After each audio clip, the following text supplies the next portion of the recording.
You love your dog. You feed them, protect them, cuddle them, and probably tell yourself you would never do anything that could truly hurt them. But what if some of the most normal things you do every day are quietly hurting your dog's feelings? What if the damage isn't coming from cruelty, but from habits that seem harmless? Stay with me, because one of these mistakes is so common that almost every dog owner does it, and the last one may completely change the way you see your relationship. Before we start, subscribe and turn on notifications because this channel helps you understand what your dog can't say out loud. Here's the deeper truth. Your dog is not just reacting to food, walks, and commands. Your dog is reading you. Your voice, your timing, your attention, your tension, your consistency, your absence, your return. Dogs form powerful emotional bonds, and when those bonds feel secure, they relax. When those bonds feel confusing, they struggle. That means the deepest emotional damage usually doesn't come from obvious abuse. It comes from small, repeated moments that slowly teach your dog whether the world feels safe, stable, and loving. So here are 10 everyday things that hurt your dog's feelings and what to do instead. Number 1, ignoring your dog's attempts to connect. Your dog drops a toy at your feet, leans against your leg, follows you into another room, or just stares at you for a response, and you keep scrolling on your phone. It feels tiny. You're busy. You think, I'll play later. But to your dog, those little moments are bids for connection. They're your dog's way of asking, are you with me?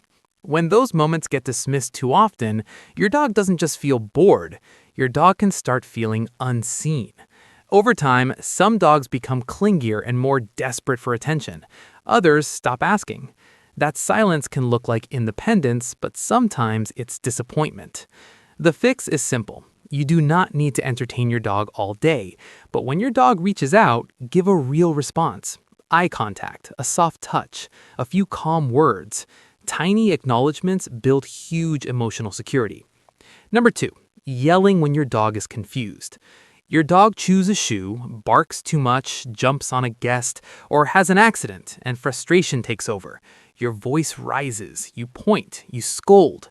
But dogs don't experience that moment the way you think. Very often, they are not processing guilt like a human child would. They are reading your anger, your body language, and your unpredictability. That means your dog may not learn the lesson you wanted. Instead of understanding the behavior, your dog may learn that you can suddenly become scary. That is where trust begins to crack.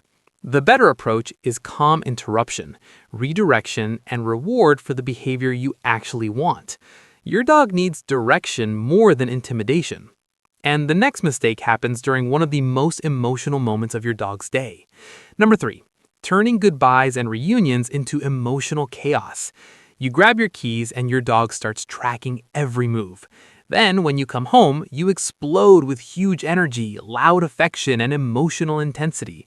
It feels loving, but for sensitive dogs, this can make your absence feel bigger and your return feel like the only moment that matters. That emotional roller coaster can deepen dependence and separation distress. The healthier approach is calm confidence. Leave without drama. Return without turning the house into a storm. Reward relaxed behavior. Show your dog that your love is steady, not frantic. Number 4, laughing at stress signals. This one is dangerous because people mistake it for a personality. Your dog yawns, licks their lips, turns their head away, shows the whites of their eyes, freezes, crouches, or gives that awkward expression people think is funny. But many of those behaviors are not comedy. They are discomfort. Your dog may be saying, I'm overwhelmed, I'm unsure, please lower the pressure. If you ignore those quiet signals, your dog may eventually speak louder through barking, hiding, snapping, or reactivity. The fix is awareness. Learn the early signs of stress and respond before your dog has to escalate. Number 5, forcing affection your dog didn't ask for. You want hugs, kisses, and cute photos, so you pull your dog close, hold their face, squeeze them, or keep touching when they're clearly trying to move away. Because your dog doesn't protest dramatically, you assume they like it. But many dogs don't enjoy intense human-style affection, especially when they feel restrained. What you call love may feel like pressure. Repeated enough, it can make closeness feel less safe. Instead, let affection be mutual. Pet where your dog enjoys it. Pause. See if they lean back in. Real bonding is not forcing contact. It is making contact feel safe, easy, and welcome. Most people laugh at the next one, but it can become a serious emotional mistake. Number 6. Punishing the growl. A growl is uncomfortable to hear, so many owners try to shut it down immediately. But a growl is not often defiance, it is information. It means your dog feels scared, trapped, overwhelmed, guarded, or unsafe. If you punish the growl, you do not remove the feeling underneath it, you only remove the warning. That means next time, your dog may skip the growl and go straight to a snap or bite. Emotionally, your dog also learns that honest communication is dangerous. The better response is to respect the warning and investigate the cause. Is your dog in pain, guarding space, feeling cornered? Create distance, lower pressure, get help from a qualified reward-based professional if needed. Never punish the signal that tells you your dog is struggling. Keep watching, because the final 4 mistakes are quieter and harder to notice. They don't always create instant drama. Instead, they slowly reshape your dog's confidence, security, and the meaning your dog attaches to you. One day, the couch is loud. The next day, it isn't. Sometimes jumping gets laughter. Other times, it gets anger. Sometimes recall means treats. Other times, it means the fun is over. To you, those are small shifts. To your dog, the rules keep changing. And when the rules keep changing, life feels unstable. Dogs relax when patterns make sense. They get stressed when outcomes feel random. The fix is simple. Decide the rules, keep them fair, and keep them predictable. Number 8. Leaving your dog emotionally alone even when you're home. A dog can feel lonely in the same house as you. If your dog gets food, water, and bathroom breaks but almost no meaningful interaction, their emotional needs are still going hungry.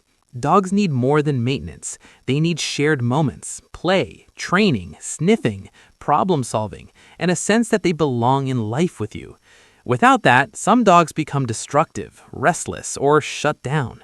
The fix is intentional connection, a 5-minute training session, a sniff walk, a food puzzle. Your dog doesn't need nonstop entertainment. Your dog needs to feel included. Number 9, shaming your dog for fear. Thunder, fireworks, strangers, the vacuum, the vet, loud streets, new places. When your dog gets scared, many people respond with annoyance. Stop being dramatic. You're fine. Come on. But fear is not disobedience. It is a nervous system response.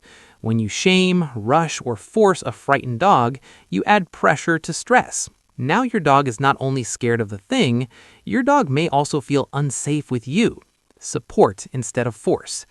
And finally, number 10, forgetting that you are your dog's whole world. You have work, bills, plans, moods, and responsibilities your dog will never understand. But your dog experiences life through you. That is why the little things matter so much. A harsh voice, repeated neglect, mocking stress, ignoring fear, forced affection, punished warnings, emotional distance. To you, they may feel like moments. To your dog, they become reality. Here's the hopeful part. Everything can start changing today. If you recognize yourself in this video, that does not make you a bad dog owner. It means you can become a more aware one.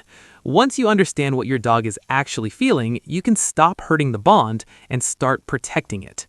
So watch your dog differently. Notice the little looks. Notice the quiet signals. Notice the ways your dog reaches for you. Respond with patience. Lead with clarity. Protect trust like it is fragile, because to your dog, it is.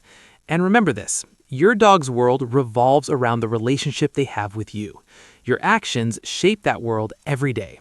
If this video made you think, tell me in the comments which point surprised you and which one you want to change first.